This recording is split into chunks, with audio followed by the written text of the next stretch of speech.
Hello student, today we are continuing our chapter number 5 forms of market. In this lecture we will learn about the price determination under perfect competition, imperfect competition and types of monopoly. First point is price determination under perfect competition. Under perfect competition there exists single price as we know, right? In the entire market this price is known as equilibrium price. What price you have?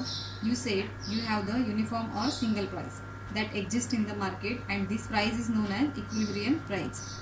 Equilibrium price is a demand for a commodity is equal to supply. Equilibrium price is decided in under the perfect competition is force of demand and supply. In the market, seller want to sell the product at the highest possible price and buyer want to buy goods at the lowest possible price. Price is a determinant of where the market force interact with exchanger price. Again we say equilibrium price means where the demand and supply meet each other, where force of demand and supply. This is called price determination. So price determination means what? The interaction of demand and supply determine the price of commodity in the perfect competition. This is known as equilibrium price. जो equilibrium price determine किया जाता है market में, वो किसके आधार पे किया जाता है, किसके बेसिस पे किया जाता है? जो मार्केट में जो फोर्स है डिमांड और सप्लाई का, वो जहाँ पे इक्विलिब्रियम होता है मतलब सेम होता है, उस टाइम पे जो भी प्राइस फिक्स होती है that is called price equilibrium price.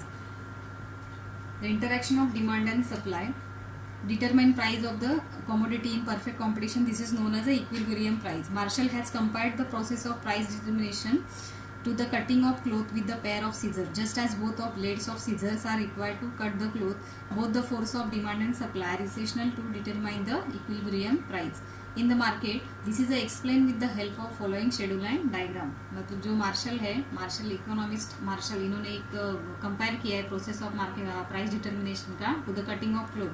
जैसे हम क्लोथ कटिंग के लिए सीजर यूज करते हैं तो वो सीजर के जो दो ब्लेड्स है वो दोनों ही ब्लेड्स कितने इसेशनल है, मतलब दोनों इंपॉर्टेंट है. अगर एक जो ब्लेड है इस वन ब्लेड से आप जो क्लोथ है वो कट नहीं कर सकते, वैसे ही जो मार्केट है उस मार्केट में ओनली डिमांड से आपका जो प्राइस है वो फिक्स नहीं होता है, और सप्लाई से भी आपका जो प्राइस है वो इक्विलिब्रियम प्राइस है आप फिक्स नहीं कर सकते. वैसे ही जैसे क्लोथ कट करने के लिए आपको दोनों ब्लेड ज़रूरी है, वैसे ही मार्केट में प्राइस डिटर्मिनेशन के लिए डिमांड और सप्लाई ये दोनों इसेशनल है. तो ये हम डायग्राम के थ्रू समझेंगे. Table number 5.1 demand and supply schedule. In this first column price kg of apples in rupees, quantity demanded in kgs and quantity supplied in kgs, and relationship between DD and SS. means DD means demand and SS means supply.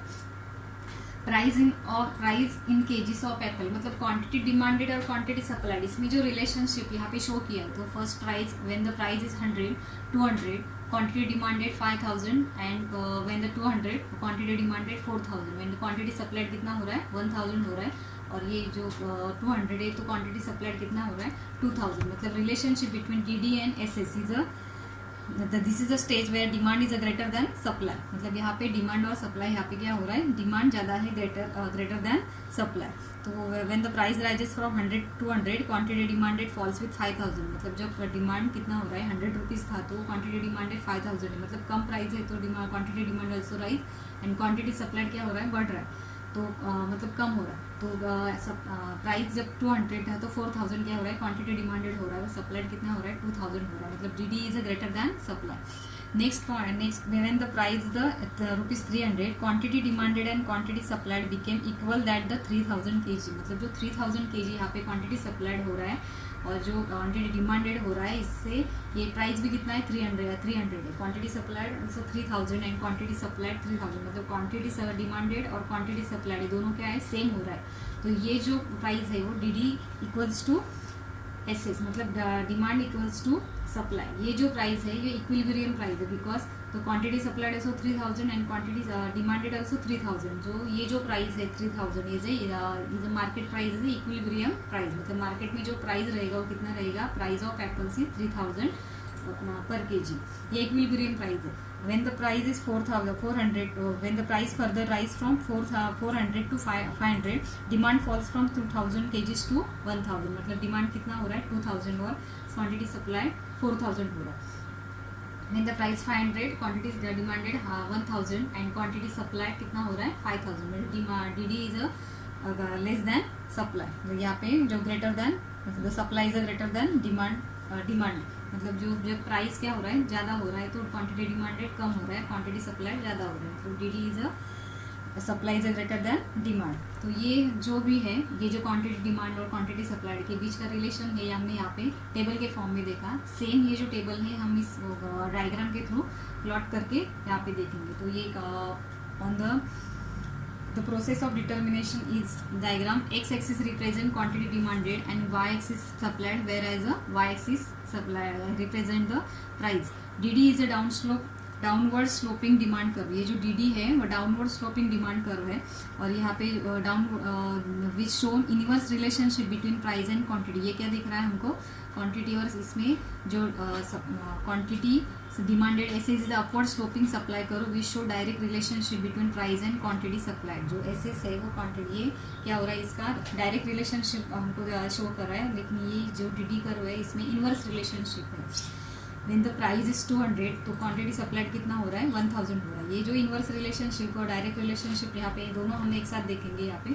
तो first is DD and SS is the intersect each other according to 300 in a equilibrium price, मतलब जब equilibrium price यहाँ पे होती है तो दोनों जो DD कर्व और SS कर्व है, जो DD और SS कर्व, ये जो पॉइंट है इसमें क्या हो रहा है, इंटरसेक्ट हो रहा है, मतलब कौन से पॉइंट पे हो रहा है, कौन से प्राइस पे हो रहा है, 300 में।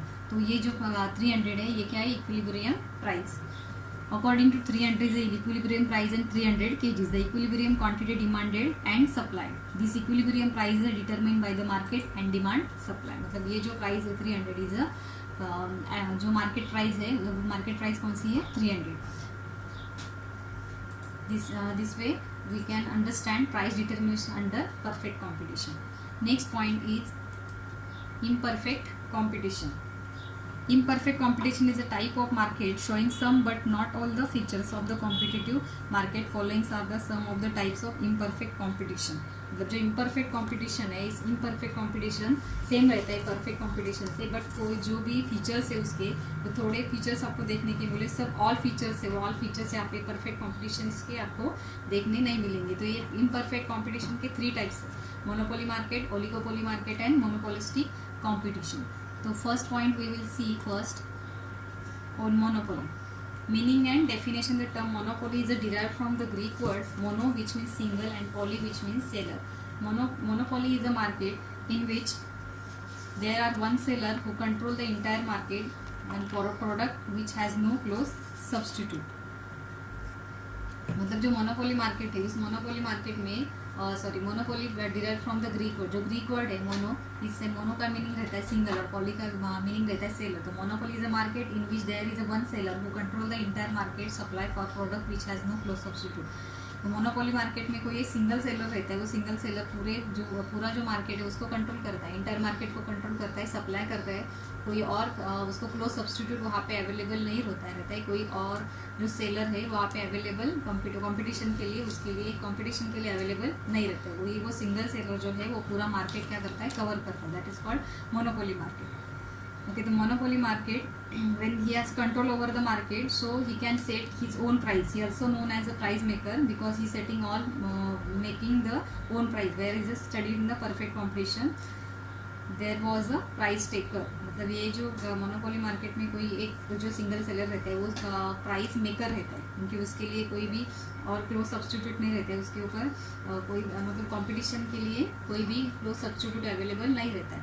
According to E. H. Chamberlin, जो चैम्बरलिन है, उन्होंने एक मोनोपोली का एक डेफिनेशन दिया है। Monopoly refers to a single firm which has control over the supply of product which has no close substitute. Monopoly क्या है, क्या रेफर्स करती है, सिंगल फर्म विच हैज़, जो सिंगल फर्म है वो सिंगल फर्म क्या करती है, पूरा कंट्रोल करती है ओवर द सप्लाई, जो पूरे कोई कमोडिटी, उस कमोडिटी का पूरा सप्लाई वो कंट्रोल करती है, which product which has no close substitute, और कोई प्रोडक्ट है उसके लिए क्लोज सब्स्टिट्यूट वहाँ पे अवेलेबल नहीं रहता है, that is called monopoly market. अभी ऐसे जो मोनोपोली मार्केट है, उस मोनोपोली मार्केट के फीचर्स है, तो फीचर्स हम लोग देखेंगे पहले। Features of monopoly market, first is single seller. Single seller means that the monopoly a single seller who control and supply the maybe many buyers are depending on single seller. So single seller means only the person who supply the goods at his own price and there large number of buyer who depend on a single seller. Single seller means वो monopoly, हमने अभी monopoly is a single seller who control price and supply, they may be buyer who are depending on single seller. जो single seller रहता है वही वो पूरा market control करता है, वो उसके ऊपर ही बायर सब डिपेंड रहते हैं, that is called single seller. Next point is no close substitute, there are no close substitute available in the monopoly. Close substitute means there is a another producer who produce similar nature product, but in the monopoly market there are no close substitute available at a distance, and that's why he enjoying the monopoly in the market। मतलब close substitute available न होने के कारण उसका जो monopoly है, खुद का जो भी वहाँ पे उसका जो monopoly वो क्या करता है, एंजॉय करता है, क्योंकि उसके लिए कुछ close substitute अवेलेबल नहीं रहता। Next point is a barriers to entry. Entry is not free to the monopolistic entry barriers to other firms. Government impose certain kinds of ceiling. You should have too much of invest in a order to run a monopoly firm.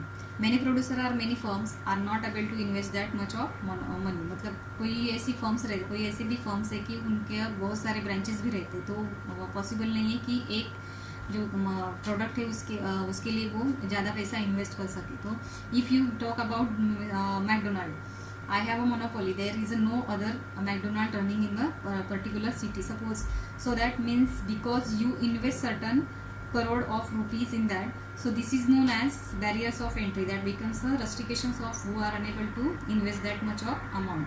मतलब जो McDonald का कोई भी एक जो owner है, उस owner ने इतना पैसा खर्च किया है कि कोई और जो प्रोड्यूसर है वो इतना पैसा वहाँ पे इन्वेस्ट नहीं कर सकता। तो ये मैकडोनल्ड का मतलब जो कोई पर्टिकुलर सिटी है, उस सिटी में मैकडोनल्ड का क्या रहता है, पूरी तरह से वो मैकडोनल्ड की बहुत सारे ब्रांचेस वहाँ पे चल रही है, कोई अदर जो सब्सटीट्यूट है वो वहाँ पे अवेलेबल नहीं है, कोई अदर जो फर्म्स है वो इतना वहाँ पे जो मनी है वो इन्वेस्ट नहीं करना चाहते, मतलब नहीं है उनके पास। तो जो मैकडोनल्ड है उसका क्या चल रहा है, वहाँ पे मोनोपोली चल रहा है, तो barriers to entry. Next point is complete control over the market supply. The monopolistic has complete hold over the market. He is the sole producer or seller of the product. They no other competition for them। मतलब उसके लिए कोई competition वहाँ पे खड़ा नहीं है, competition के लिए कोई नहीं है, तो वो उसका जो कंप्लीट होल्ड रहता है उसके मार्केट पे, और वो उसका सोल रहता है, प्रोड्यूसर और seller is the product, they know other competition for them. उसके लिए कंपटीशन के लिए कोई क्लोज सब्सटीट्यूट अवेलेबल नहीं है। Next point is price maker. There is no close substitute, there is no competitions, he is a single seller, he can make his own price, sell the product fixed price and nobody else fix the prices, he can fix the price as per the output, he has control over the output, that's why he known as a price maker। वो price maker रहता है, कोई भी उसका product है, उस product का outputs के थ्रू वो क्या करता है, उसका प्राइस फिक्स करता है। प्राइस फिक्स करने के लिए किसी और की ज़रूरत वहाँ पे नहीं है, nobody else fix the price, कोई दूसरा आके वहाँ पे प्राइस फिक्स नहीं कर सकता, that is called he is a price maker. Next point is a price discrimination. Price discrimination means monopolistic being a price maker, he can change different price to different consumer for the some product on the basis of time, place, etc. This price discrimination is an important features of monopoly market. For example, student and senior citizen are provided railway tickets at the concessional rate. मुझे जो price discrimination means monopolistic के हाथ में जो price है वो price maker रहता है, so he can charge different price of different consumer for same product. जो उसका प्रोडक्ट है उस प्रोडक्ट के थ्रू वो क्या करता है, बेसिस पे टाइम प्लेस इसके बेसिस पे उसका जो प्राइस है वो प्राइस अलग अलग डिफरेंट कंज्यूमर के लिए, कस्टमर के लिए वो प्राइस डिस्क्रिमिनेशन कर सकता है, मतलब अलग अलग प्राइस वो क्या कर सकता है, अलॉट कर सकता है। दिस प्राइस फॉर एग्जांपल हम देंगे student and senior citizen are provided railway tickets at concessional rate. जैसे सीनियर सिटीजन और स्टूडेंट है उनके लिए रेलवे क्या करते हैं, कंसेशन देती है, मतलब कम रेट में जो टिकट्स है उनको प्रोवाइड करती है, that is called price discrimination. तो प्राइस डिस्क्रिमिनेशन के चार टाइप्स हैं, personal, place wise, time wise and uses. तो फर्स्ट है personal, doctor charge different less in different patient. जो डॉक्टर है वो डॉक्टर क्या करता है, डिफरेंट पेशेंट पे, कोई रिच पर्सन है तो उसके लिए चार्ज अलग रखता है कभी कभी, और जो पुअर है उनके लिए कभी कोई जो चार्जेस है वो उसके लिए कम चार्जेस रखता है, मतलब जो भी मेडिसिन है उसका जो फीस है उसमें वो उनको कंसेशन दे देता है।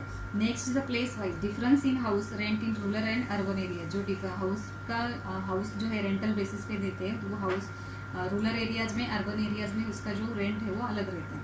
Next is the time wise. ST bus fair differ from overnight and day time travels. ST buses जो है उसका फेयर जो है वो नाइट में ज़्यादा रहता है और डे में कम रहता है, इसको बोलते हैं time wise price discrimination.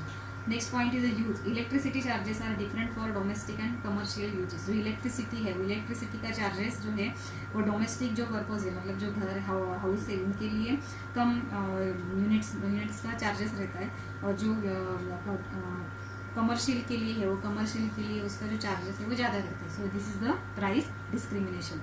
Next point is a no distinctions between firm and industry. A monopolistic is a solar and producer of product. A monopoly firm itself is an industry. Monopolistic क्या is a sole seller. He is a single seller. Otherwise, you know what, there is a firm who is a control all the industries, right? So there are firm who control all the industry. Now what happened, there is only one firm and one industry, there is no other distinction. मतलब कोई firm का कोई group भी वहाँ पे available नहीं है, only one जो सेलर है वो वहाँ पे अवेलेबल रहता है. That is called no distinction between firm and industry. This time we have complete our features of monopoly market. First was single seller, no close substitute, barriers to entry, complete control over the market supply, price maker, price discrimination, no distinction between firm and industry. Next point we will learn in another video.